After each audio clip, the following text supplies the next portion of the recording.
I have a couple questions for you today, mostly related to working with freelancers from a client's point of view, because I talk a lot to other freelancers, but that's from a freelancer point of view. I have a super exciting guest today on the channel. She's one of my longest term clients, probably my longest term client to this date.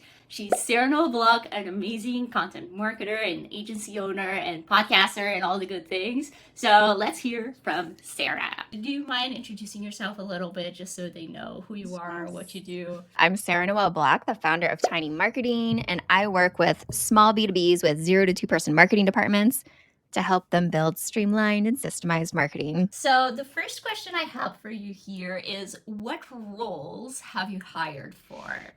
A lot. I Yeah, first I hired bet. you for social media support for my clients because I'm doing all of their marketing for them. Most of the time I'm acting as their virtual marketing director. So that's a lot of stuff. So you are supporting my clients on social media, and now you're doing video. I've also hired writers. I have hired content strategists when I had too much work and I needed them to take pieces of it. I have hired for graphic design a lot because I hate that. And also just like content management, because it just is super time consuming putting the content on people's websites. So I always hire for that too. Yeah, you do such a broad range of marketing that it's important that you're not the one doing everything yourself. Yeah, there's a lot of pieces to the puzzle. Even with just like a lead magnet project, there's copywriting, there's design, there's automations, there's possibly video editing. There's a lot of subtasks. So many. And there's other people who could do them better and faster than me. Yeah, exactly. And that's one of the things I like to tell freelancers. It's like, figure out the value you're offering, because in some cases it may just be that the person just doesn't have the time. Maybe they could do it themselves, but they don't have the extra bandwidth to do it right now, so they want someone to get it done maybe quicker than they could. But others, it's just, like in your case, you had graphic design, which you didn't like doing, so you rather focus on stuff that both gives you money and that you enjoy doing. But with that tangent aside, I want to ask you, what do you look for in a freelancer? I want an expert. I want someone who doesn't need my step-by-step directions. Yes, you need my strategy, but I want you to be the expert. I want you to do what you say you're going to do and do it on time. Those are incredibly important to me. Honestly, I will pay more if you deliver when you say you're going to and what you said you were going to deliver. Every time, it's worth it. A wonderful experience is another thing that's great. Like, if it's a seamless process to work with you, to pay you, to get the delivery of the work, I love that. Like, you're amazing to work with. I also work with this freelancer in web design. Her name's Caitlin, and her whole process, the experience she brings me through every time I work with her is magical. It's like so seamless where you book it, you get your date that she's going to deliver it on. The whole thing is automated. She sends you exactly what you need to send her in order for her to do it on time. And then she delivers it.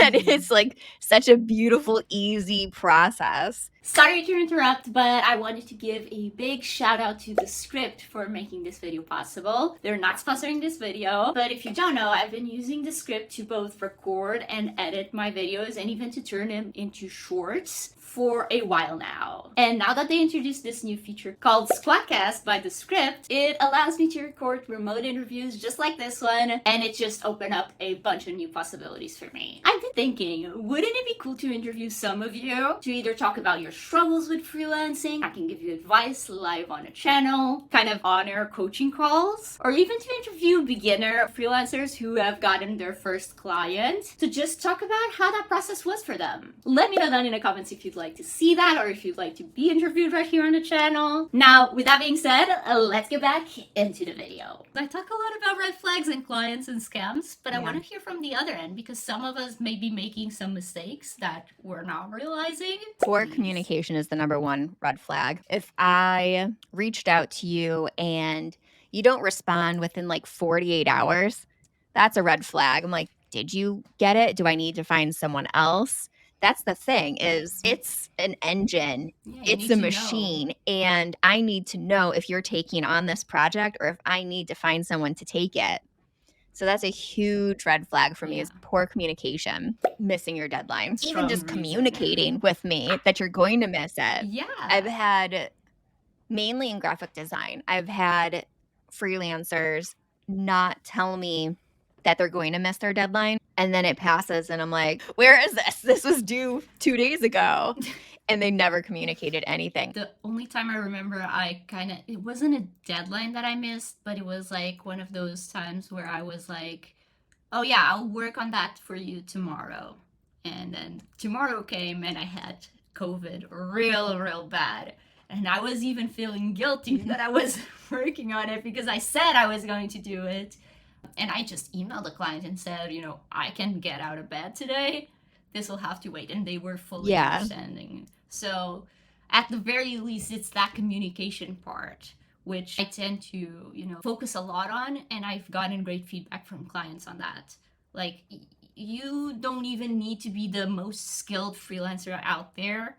If you're reliable, I feel that can even be more important than being a full expert. Have it all, that's great, but I will take reliable over anything else. Yeah, it's not enough to have a great social media strategy or post or whatever if you don't know when it's coming. It can come today, it can come in a month. Last red flag though, it drives me insane when someone starts, like, does 90% of a project without complete clarity on what's needed. If I handed them a brief and they had questions but didn't ask them and then just went a completely different direction, that drives me nuts too. Yeah. I can say I've probably been guilty of that before just because maybe I was in a tight deadline or I didn't want to bother the client. But again, it all comes down to communication. By the way, kind of sub question here. What are some red flags? Do you have any specifically when you are looking for people? Like whether it is, receiving Upwork proposals or email pitches? Not necessarily red flags, but pet peeves when I'm getting sent a pitch and it's clearly just cut and paste from everything else and it's not tailored to my business or makes zero sense for my business. That drives me nuts. Like, I have a lot of emails. I don't want to waste my time on this that has nothing to do with my business. Yeah, and oftentimes they'll go back and like, did you get my message? I'm just following up. And I'm like, I ignored it for there's 1,000 follow-ups and you're like, yeah, this had nothing to do with my business. Why would I respond to that? And I'll second that with another one that I get. I wouldn't say as often as the copy paste because I feel like that's so easy that you tend to get a lot more because everyone's doing it apparently. I don't know who gave them the idea that that's a good I've even gotten the wrong name on it. That's beside the point. Me too. Wrong name, like addressing you by your Instagram username or your full Instagram or your email. Yeah, that both screams scam and shitty pitch. But the one that also irks me probably even more than those, because those I get, quick and easy, you don't know any better. But when their pitch is calling your baby ugly. Oh, that's such a good one. Oh, your whatever sucks. Your social media sucks. Your YouTube sucks. Your I don't know, website sucks. It's like the nagging. Do you want me to like you after that? Like, that's such a good example. How? I've gotten those too, and I respond. I said, "Did you think nagging was gonna work on me?" Even if you're the greatest person ever, if you start with that, I'm sorry. I want to hear from your success stories. Such a great point is that if you're going to pitch people, pitch them your success stories, not what you would do differently for their web design or something. Yeah, I would even say you can say what you would do differently, but there's a nice way to say things like that. You can talk about opportunities, but don't talk about what they're doing that's wrong. Yeah, opportunities for growth, like, and advice, kind of a little Instagram audit, like, hey, did you know that if you change this, you could get more reach or whatever? Not like, I see you have a lot of followers and your reach sucks. Like, that's the wrong way to word it. You could say the same thing in a nice and positive and uplifting way that would show you as the expert, not just a Let's basher. rewrite that. Let's rewrite that live right now. If I were that doing that pitch, I would use like a compliment sandwich. Like, wow, congratulations, you have so many I love that. followers. And then you can give your advice. Like, I think that we could make your reach even better with XYZ. The You could do memes. like a PS, I love the photo shoot that you did. Yeah, something like that. I like that idea. The compliment Yeah. sandwich. Yeah, it Going would be a in. lot more digestible if someone were to pitch me that way, where I'd be like, "Well, that's nice. Maybe I Yeah. could get more reach." Yeah, who doesn't Yeah. want it? And it's like not coming off aggressive. Yeah. Ouch. Like, I know my Instagram sucks because I don't care about The it. meat of this interview, I guess. Why did you decide to hire me? What was that thing that made you, actually do it? Let's see here. Well, one, Ruthie introduced us, and I trusted Ruthie, so that made it easier. She worked with you, I think, for a year before she introduced me to you. But the thing about you that I liked was you were really good at communicating. Like, you were quick to respond. And I started with a test project, I think, for you. We started with just like one client on their social media, and you were just on top of it. Okay, yeah. You were quick to adapt to like my systems. You were on top of it in Trello. You asked questions when you had questions, and you were also really proactive. You still do find things that are like, I saw this, let me fix it for you. And that's so helpful. Yeah. It's like my mind is in 1,000 different directions with different clients. I'm not on top of everything all the time, but you catch your world in my world.